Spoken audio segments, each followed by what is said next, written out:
All right. Sympathy for the Devil, piano solo. We're going to look at several ideas inside of it. Just the right hand. Any metronome references we're going to have at 100 beats per minute. It's probably going to be the eighth notes all the way through. 2 minutes and 26 seconds in the recording. That's where we're referencing. Just 4 measures. First chord, E major. We're looking at it with our root and our third. And what's going to happen is we're approaching the major third from the minor third. And that figure gets played twice, 1 E and a 2 E and before we suspend the chord and then resolve it. 1 E and a 2 E and a 3 E and a 4 E and a 1 and 2 and 1 and 2 and 1 E and a 2 E and a 1 E and a 2 E and a 3 E and a 4 E and a 1 E and a 2 E and a 3 E and a 4 E and a. Measure 2, we're moving on to a D major chord. Not the greatest fingering. We'll go over it again though. So we've got our third and our fifth coming down to the root. Before we get into this is kind of out of the blues scale, right? You could kind of think of it that way. But this is a pretty common trick to go from our root to the 4 chord inverted up to this, which is kind of ambiguous. We've just got the 1, the 5, and the flat 7. And then there again, the sliding off a black key into the 5 before going back. And there, the key here is to make sure that you're approaching with the minor third into the major with your pointer in your middle. Don't get it twisted. Sometimes I find myself wanting to twist my fingers, and that's absurd. 1 E and a 2 E and a 3 E, a 3 E and a 4 E and a. It's really tempting to think of these as grace notes, but a lot of this has it's very rhythmically articulate, even down to 30-second notes in measure 4. But let's stay here. 1 E and a 2 E and a 3 E and a 4 E and a. That was closer. 1 E and a 2 E and a 3 E and a 4 E and a 1 E and a 2 E and a 3 E and a 3 E and a 4 E and a 3 E and a 4 E and a 1 E and a 2 E and a 3 E and a 4 E and a 1 E and a 2 E and a 3 E and a 4 E and a 1 E and a 2 E and a 3 E and a 4 and a 1 E and a 2 E and a 3 E and a 4 E and a. Moving on to measure 3, A chord. Similar thing. We've got a trend so far, approaching the major third from the minor third, and we're not going to break the pattern here. So here we've got,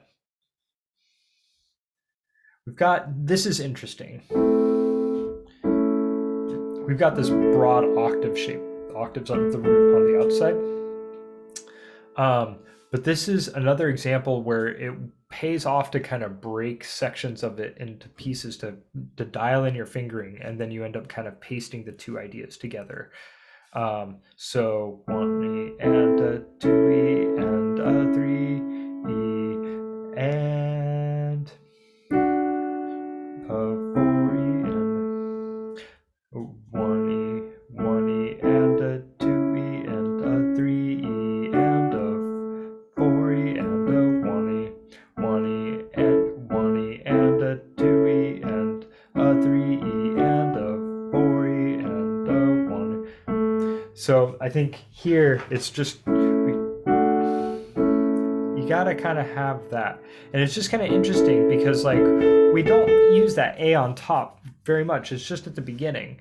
And so I ended up trying to work this out.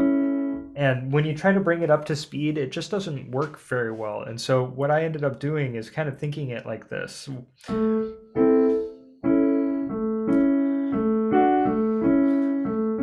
You see, it's like I'm breaking my form.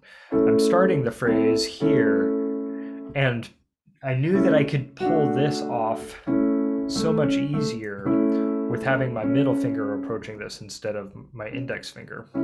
So there again, that idea of like going through it, kind of feeling it out, and be like, okay, that works. And then kind of trying to read it. Go ahead and try to read it. And then you just might end up finding yourself making decisions later that make more sense. Be open to changing it. It's not necessarily true that the first fingering that you develop is the best one.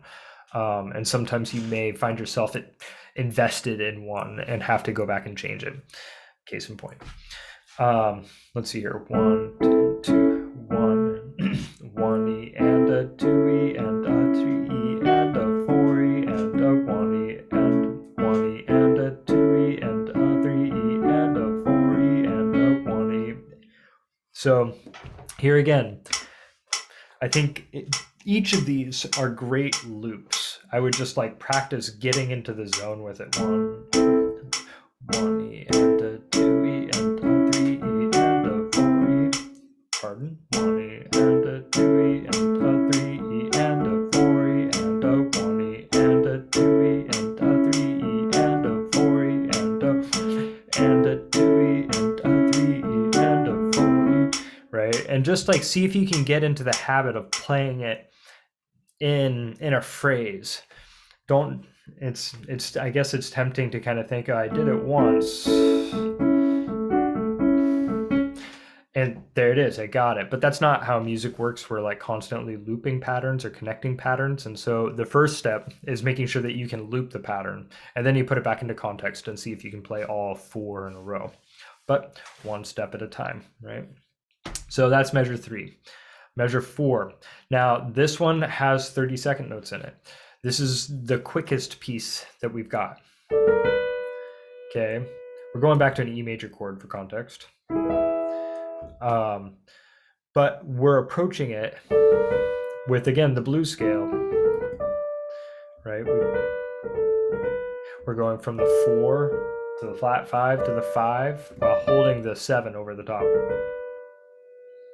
And then from here, going to A. Okay, then E. This is that same kind of trick that we were talking about earlier, where it's like the root, the 4 chord over the 5th, the 1, the 5, and 7. This would be a good exercise just in any key.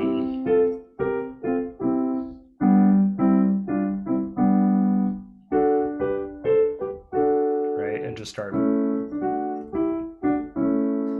Yep, just start running the thing. But anyways, here.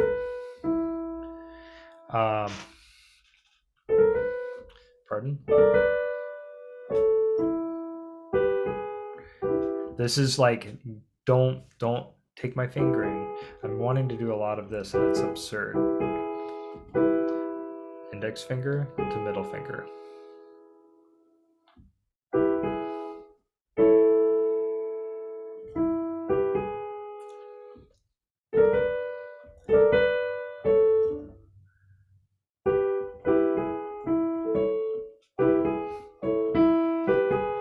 So the last 2 beats, we're looking at 1E and a 2, 1E and a 2E and a. So actually it'd be 3E and a 4, 3E and a 4E, 3E and a 4E and a, 3E and a 4E and a, 1E and 1E and a, 1E and a, 1 E and there's the beginning of the phrase, the 30-second notes. 1 E and 2 E and 3 E and 3 E and 4 E and 1 E and 2 E and 3 E and 4 E and there it is. Okay, 1 E and 2 E, 1 E and 2 E and 3 E and 4 E and 1 E and 2 E and 3 E and 3 E and 4 E and 3 E and 3 E and 4 E and 3 E and 3 E and 4 E and 1 E and 2 E and 3 E and 4 E and it's tricky business. And 2 E and 3 E and 4 E and 1 E and 2 E and 4 E. 1 E and 2 E and 3 E and 4 E and okay, there it is, measure 4. So just to try and refresh all 4 of them, okay, get a loose sense of how it's all supposed to flow. 1 E and 1 E and 2, 1 E and 2, 1 E and 2 E and 3 E and 4 E and 1 E and 2 E and 3 E and 4 E and 1 E and 2 E and 3 E, 1 E and 2 E and 1 E and 2 E and 3 E and 4 E and 1 E and 2 E and 3 and 4 E and 1 E and 2 E and 3 and 4 E and 1 E and 2 E and 3 and 4 E and 1 E and 2 E and 3 E and 4 E and 1 E and 1 E and 1 E and 2 E and 1 E and 2 E and 3 E and 4 E and 1 E and 2 E and 3 E and 4 E and 1 E and 2 E and 3 E, 1 E and 2 E and 3 E and 4 E and yep, 1 E and 2 E and 3 E and 4 E and 1 E and 2 E and 3 E and 4 E and 1 E and 2 E and 3 E and 4 E and okay, that was all 4 again. Let's see if we can kind of get a sense of how they all fit. 1 E and 1 E and 2 E and 3 E and 4 E and 1 E and 2 E and 3 E and 4 E and 1 E and 2 E and 3 E and 4 E and 1 E and 2 E and 3 E and 4 E and yep, there it is. Takes some time. But that's the goal, just to get through, loop each of them, break it into pieces so that you can play each measure, loop it, get it with the metronome. And at that point, then see if you can, once you have all 4 of them, try to get through them as quickly as possible. And I don't mean tempo wise, but like changing the ideas, because you want to start breaking down the boundaries of those repeat bars. Because when you start repeating those measures, you can kind of just practice that one transition over and over and over again. But you need to start to see how they all crossfade into each other. And so that's where it just gets into like, okay, cool, I played each of them. Now can I play 1 once, move on to 2, play it once, play on 3 once, play 4 once? You get it. Have fun. Take care.